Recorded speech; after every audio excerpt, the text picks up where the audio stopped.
പേര് തപ്പുമിറിയ. നീയൊക്കെ ഏതാ? നീയൊക്കെ ബൈബിളിലുള്ളതാണോ എന്നാവും ചിന്തിക്കുന്ന ആളാ അല്ലെ? മനസ്സിലാക്കി തരാം, ഞാൻ മിറിയ. സാക്ഷാൽ മോശയുടെയും അഹറോന്റെയും സ്വന്തം ചേച്ചി. എന്റെ പേരിന് കയ്പുള്ളതെന്നൊക്കെയാണ് അർത്ഥമെങ്കിലും എന്റെ ലൈഫ് ഫുൾ സ്വീറ്റ് ആയിരുന്നു. തുടങ്ങുന്നത് നൈൽ നദിയുടെ തീരത്താണ്. അന്ന് ഫറവോ രാജാവ് ഇസ്രായേലിലെ ആൺകുട്ടികളെ കൊല്ലാൻ ഉത്തരവിട്ട സമയം. എന്റെ കുഞ്ഞനിയൻ മോശയെ ഒരു കുട്ടയിലാക്കി നദിയിൽ ഒഴുക്കിയപ്പോൾ എനിക്ക് ഓടിപ്പോകാതെ ദൂരെ മാറി നിന്ന് നോക്കി നിന്ന ആ ധൈര്യശാലിയായ പെൺകുട്ടിയാണ് ഈ ഞാൻ. അനിയനെ ഈജിപ്തുകാർക്ക് വിട്ടുകൊടുക്കാൻ എനിക്ക് ഒരു ഉദ്ദേശവും ഉണ്ടായിരുന്നില്ല. ഇപ്പോഴല്ലേ ദൈവത്തിന്റെ ഓരോ ട്വിസ്റ്റുകൾ.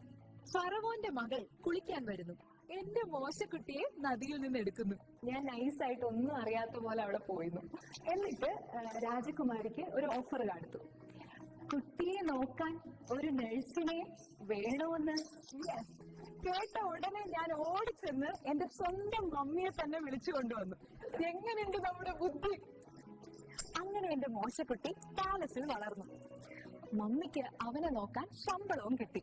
പിന്നെ മിക്കതും എന്നെ കാണുക ചെങ്കടൽ കടക്കുന്ന സമയത്താവും.